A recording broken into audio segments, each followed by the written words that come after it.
Good morning, guys. This is our home. This is where we live, and I have talked to multiple people that I love and care about, and they have been impacted severely by either severe weather or by this flooding. We knew the storm surge was going to be historic records, and I have all those numbers for you. Right now, taking a live look at now what is Tropical Storm Helene, obviously still bringing a good amount of rainfall. This is severe, this situation. As this system continues to push into Georgia, portions of the Carolinas now are going to be under multiple warnings, including a tropical storm warning. In addition to that, they're going to see catastrophic flooding. We know those wind speeds right now sitting at about 70 miles per hour, moving north at 30 miles per hour. We want to keep that forward speed quick, right? We want this system to move fast, because then as it continues to push over land, it's cut off from that energy source, those warm Gulf waters, and that will help for this system to finally start to go ahead and weaken. And that's what we want to see. You can see the sheer strength of it just by its size. I mean,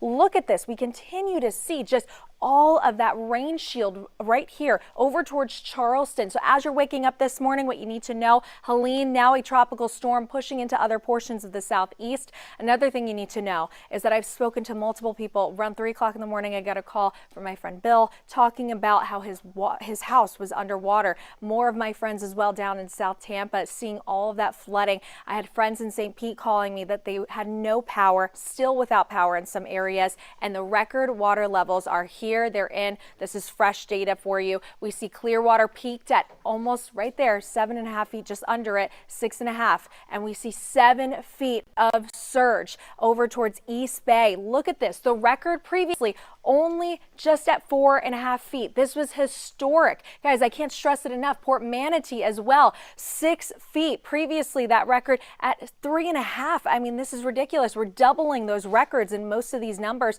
St. Pete saw record water levels at 6.83, and we see that previous record at 4. And we know Cedar Key, Jennifer Titus, look at this. It peaked at 9.3 feet, so just under 9.5 feet. That previous record back in 2023, of course, with the system that we know, and that was Adalia. So look at this, 6.89.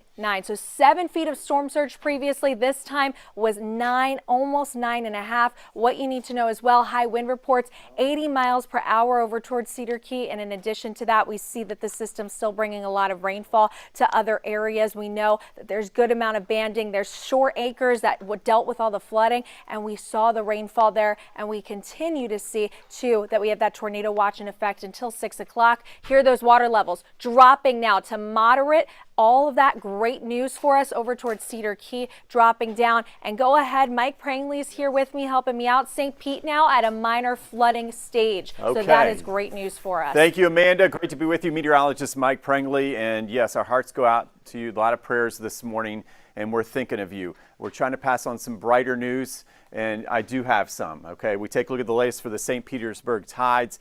It will fall, and the water will continue to fall about 1 foot every 2 hours. So Amanda showed you those falling water levels. That will continue despite another high tide coming at 10:34 this morning. So keep that in mind. And then even better news, as we head through the afternoon, I think we'll see much bigger improvements as we've got that low tide at 6:32. So for our wind gusts, yes, the rise, it was a function of all that wind, and it was a gusty wind with some wind gusts near 80 miles per hour overnight. As we go through this morning, not only will we see more sunshine, but we will see some lighter winds out of the west-southwest at about 20 to 30 miles per hour. So as we look at the overall picture here, we're watching the dropping water levels. And as we look at that 7-day forecast, we do have some better news. Weather impact today, all right, high water, debris in the roadways. We're going to stay out of the water. We need to know that. We need to stay patient. We need to stay safe and wait for the all clear. So just keep that in mind. In fact, as we look at that 7-day forecast, here is the improvement coming our way. Not just this afternoon, but notice for our weekend. We're going to see decreasing showers and storms. A lot of cleanup going on, just what we need, but it's going to be hot with highs near 90.